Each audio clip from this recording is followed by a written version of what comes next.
Hello there guys, and welcome to another one of my real life range tests. Today not with a Mercedes-Benz, I just happen to like this cab a lot, but with an Audi Q8 e-Tron. Yeah, the e-Tron, the original electric car from Audi, the SUV electric car from Audi, the electric SUV from Audi, the first mass production car from Audi with an electric drivetrain, is now sold under the Q8 umbrella.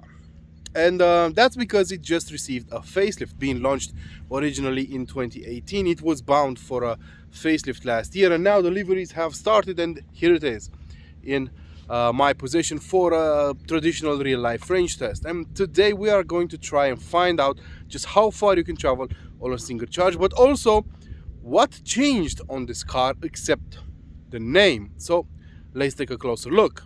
You would be forgiven if you would think that this is an unchanged model, because in terms of design, well, not a lot has changed. So according to Audi, they decided to give it the Q8 nameplate to emphasize the fact that this is the most luxurious and the most high performing electric SUV they have in the range. And if you look at the electric car lineup in Audi's range, yeah, you still have the Q4 in normal and sportback version. That's about it in terms of electric SUVs. So yeah, this Q8 does fit above the Q4 in the lineup. It still uses a conventional platform underneath it all. And in terms of design, as I said, the facelift doesn't really bring a lot of changes. The single frame has been slightly restyled, but once again, you would be forgiven if you don't really see the changes. We have the two-dimensional Audi logo over here. The headlamps are exactly the same, and yeah, the car still looks very stylish, I have to say, and I actually like the way it looks. It's stylish and yet graceful at the same time. It's elegant and yet powerful too. So yeah, I do like the way it stands out in the crowd. Now this model you're checking out over here is an e-Tron 50 Quattro. So it's basically the base version in the Q8 e-Tron saga, if you will. It has two electric motors, 340 horsepower and 664 newton meters of torque.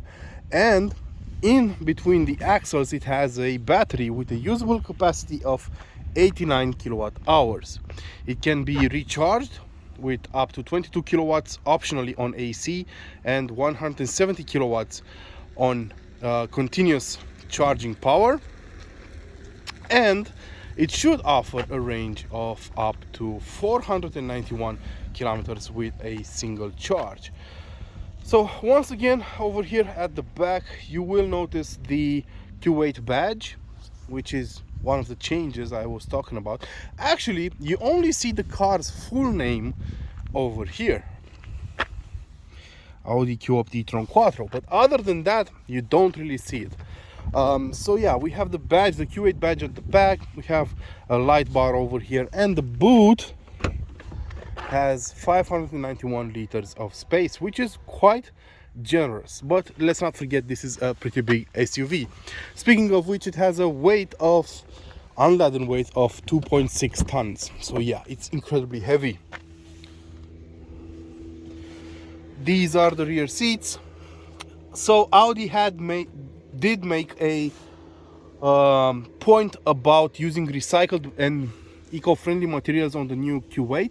So we have vegan leather, we have Dynamica material on the center of the seats. Dynamica is basically Alcantara, but it uses recycled PET fibers. So the interior of this car is supposed to be more eco-friendly. We'll talk about that in the full review of the Q8 e-Tron. Let's hop in the front for a second and let's take a look at what the car is telling us. So we already covered 21 kilometers, as you can see, and we already have an energy consumption of 19.2 kilowatt hours. What we're gonna do now is do the usual test we do over here on my channel. Basically, we are going to drive this car on a series of B roads. We are on the 21 kilometers you saw have been covered on B roads. We're gonna draw a conclusion after we finish this section. It's going to be about 45 kilometers. Then we're going to hop on the highway, drive this car at 120 kilometers an hour, because that's the speed limit in most European countries. And then we are going to drive it around town to see how it deals with urban scenarios and to draw a conclusion regarding the energy consumption figures of this car. As I said, the car has a usable battery capacity of 89 kilowatt hours. The range should be about 400 kilometers on B roads, but we have to see how that shapes out in other scenarios as well. So yeah, this is what we're gonna do. Stay tuned to find out just how efficient the Q8 e-Tron is. And I have to say, the weather outside is quite great. 16.5 degrees Celsius, just perfect for such testing. I am going to use the AC, and the car is running on efficient summer tires, so all the conditions you need to get a good result are met. So let's see exactly what kind of numbers we get.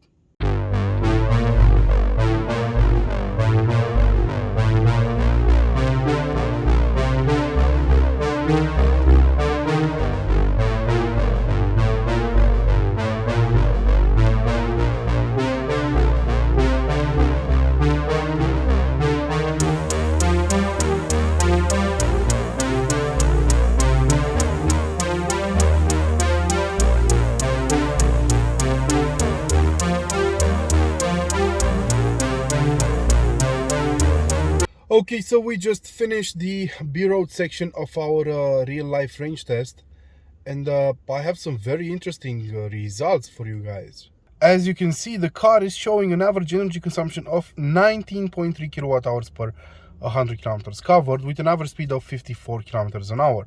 The exterior temperature is ideal. Yet again, I didn't use the AC, I didn't need it, and we are running on efficient tires, and we are in efficiency mode, which is basically the default driving mode on this car. Therefore, considering the car has a usable battery capacity of 89 kilowatt hours, at this energy consumption rate, you could do 460 kilometers with a single charge. That is very, very, very, very close to the 490 Audi claims for this car. So yeah, we are really close to those ideal conditions that Audi met in the WLTP testing cycle. Quite impressive. Now let's hop on the highway and see what kind of results we get over there.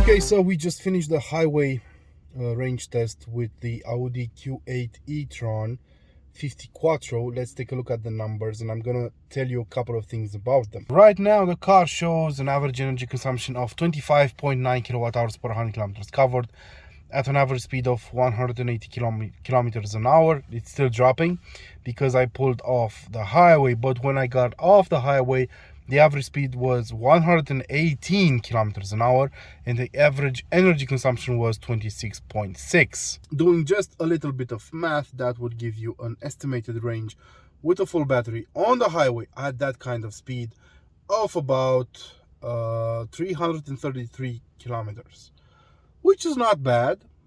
It's okay, considering we're doing very high speeds with a car this heavy. So right now we're gonna hop back into the city. We're gonna drive this car around town to see what kind of energy consumption figures we get, to get a better idea about the range around town. We'll do a final update once we are done.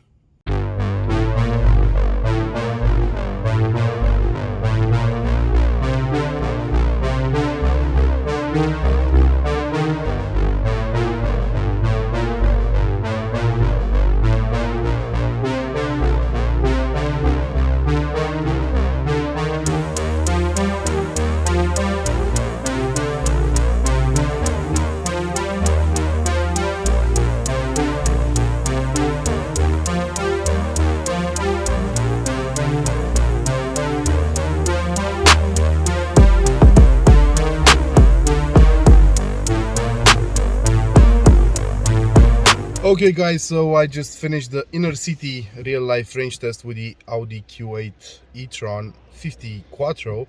Let's take a look at the numbers. The average energy consumption was 30.6 kilowatt hours per 100 kilometers covered with an average speed of 24 kilometers an hour. It took me about 4 hours to do it. So considering the car has a usable battery capacity of about 89 kilowatt hours, you could probably do close to 300 kilometers with a full battery charge around town. But mind you, the temperature outside did change a lot in the last 24 hours. This is the second day of testing, and the temperature dropped to 4 degrees Celsius compared to yesterday when we had 16 degrees Celsius. That said, this has been my real life range test with the Audi Q8. So on the highway about 300 kilometers, inner city about 300 kilometers, and on a series of B roads we got about 400 kilometers of range. That's it. Stay tuned for my full review of the car coming in about 1 week. A few hours later. Don't go just yet, because today we're gonna have a change of pace. Now, if you've been a follower of this channel for some time, you probably already know that I usually post 2 videos with each electric car. I usually do a range test and then I do a full review of the model in question. This time though, I decided to change things up a bit because time is short with this car and I didn't really have a lot of time to shoot a completely new video. So I decided to include the review in this video as well. And if it goes well, maybe we will do the same in the future with all electric cars. We'll see.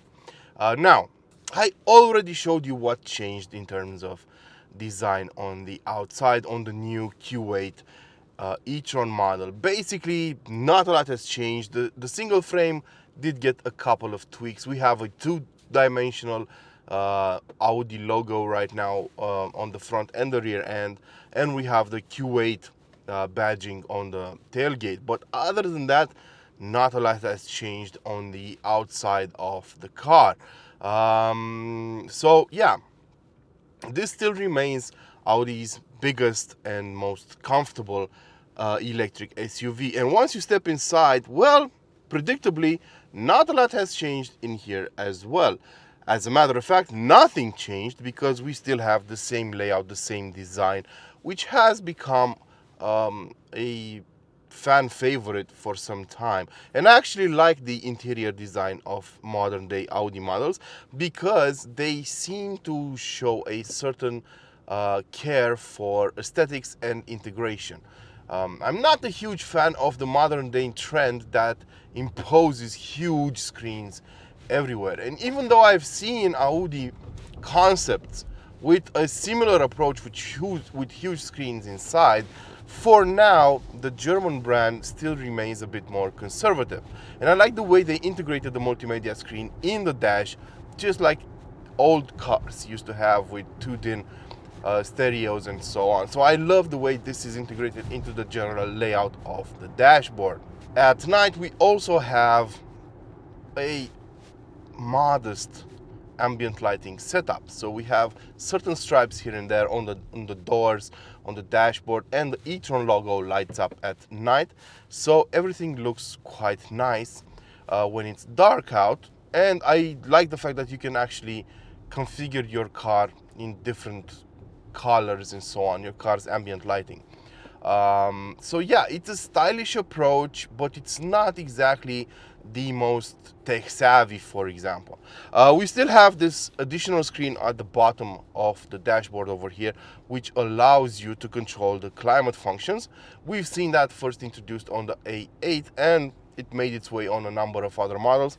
And while I did hate it at first because I thought it would be distracting, I found it to be quite useful and looks great, as a matter of fact, overall. And it's not that distracting. After all you have to do on the climate controls is set the temperature and leave it on auto, and the car will do everything it has to keep you comfortable. So yeah, you have another couple of functions over here, but nothing too complicated. The instrument cluster is still the famous cockpit we've all grown to know. That's also available on other VAG models. You can also configure it in different ways, and it can show various informations regarding the car's trip and so on, and everything is related to the electric drivetrain of this model. What I would have liked is a simpler, an easier to use menu for the charging of the car. You do have a menu over here, but you have to go into the car sub menu and then into the charging sub menu. If you want to see, for example, the level of charge, the car's battery is at 92% right now, for example. Even though it was at 98% last night, it seemingly lost 6% of its charge overnight because of the low temperatures. Because even though I started this video and this review at 16 degrees Celsius, right now we have 6 degrees Celsius outside, and last night we had freezing temperatures. So the weather is crazy right now in Europe. As for the materials and the fit and finish, well, the car is done to Audi standards, so everything feels well put together. No squeaks, no squeals, no nothing.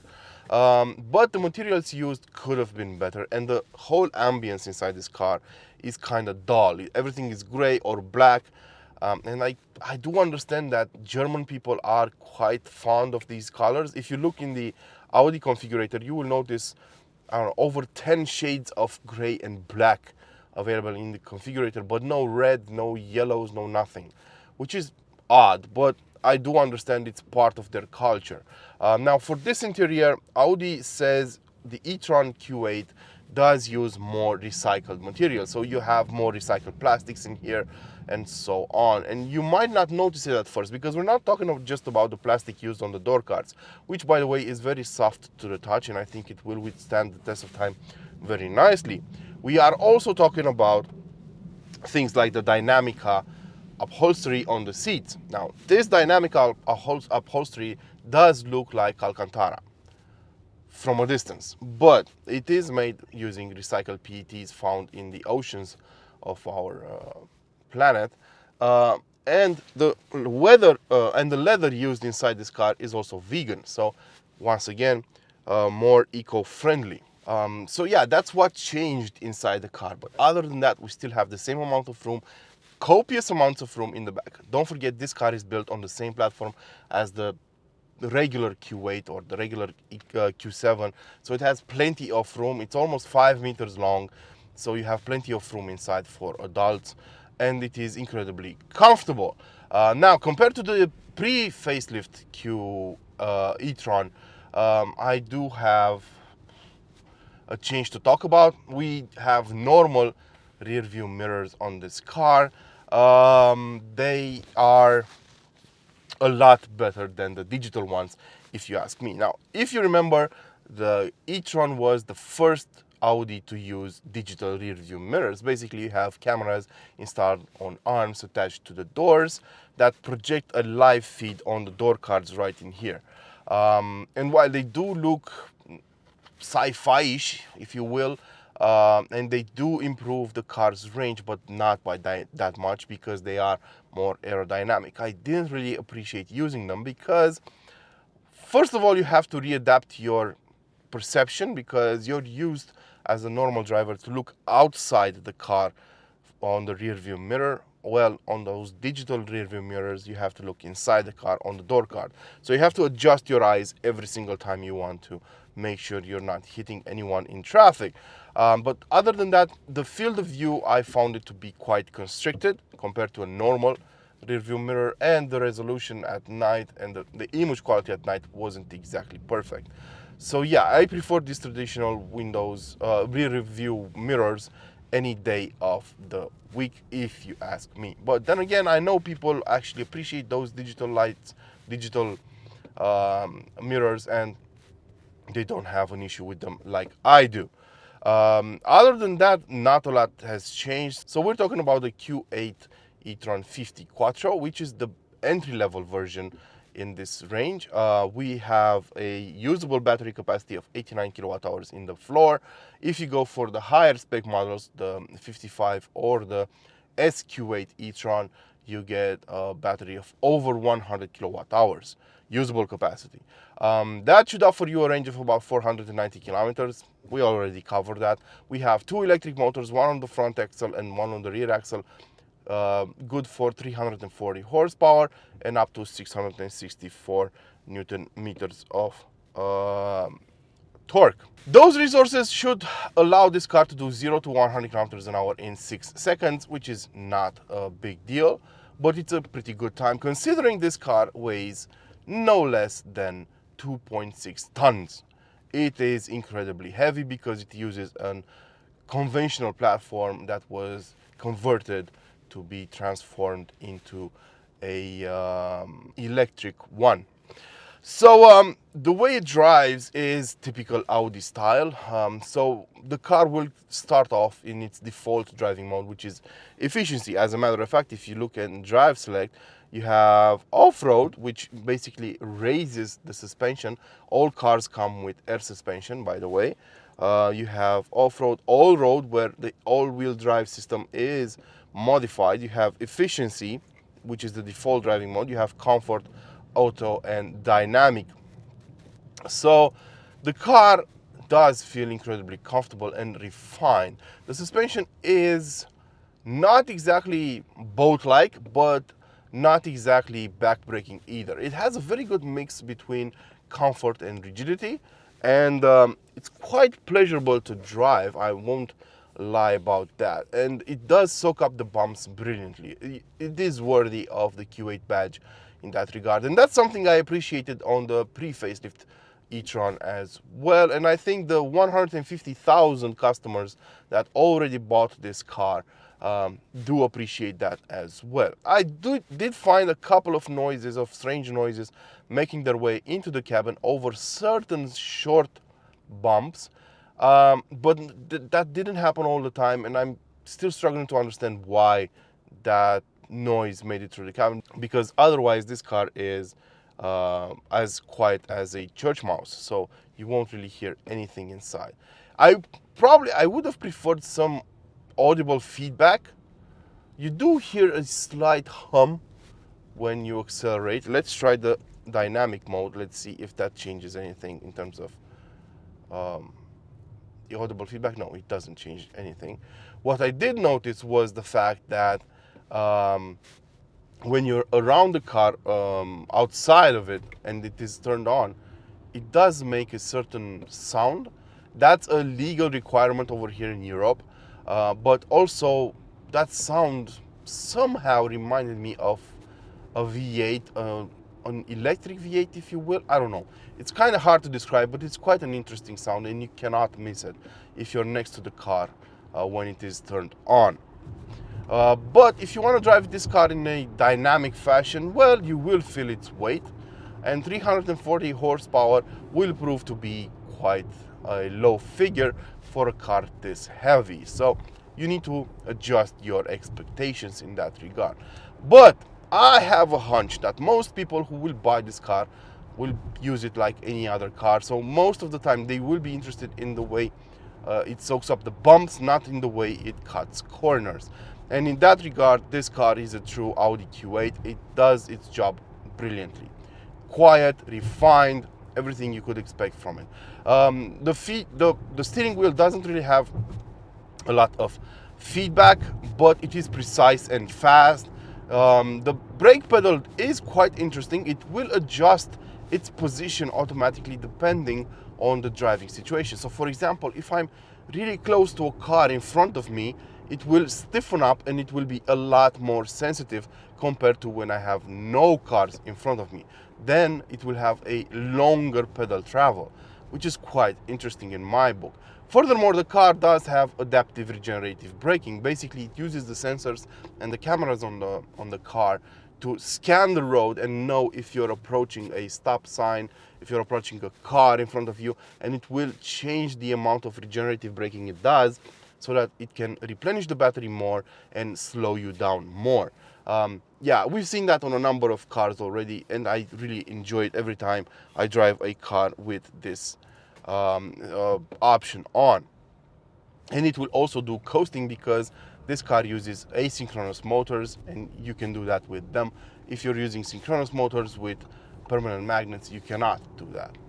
And the car has a new technology for its electric motors with 14 coils instead of 12 on the previous generation, which is supposed to make the car more efficient and deliver the power in a more brutal fashion. Well, like any other electric car, the power delivery is instantaneous and quite brutal if you want it to be. That said, I did enjoy my time with the Q8, but I do have some criticism for it.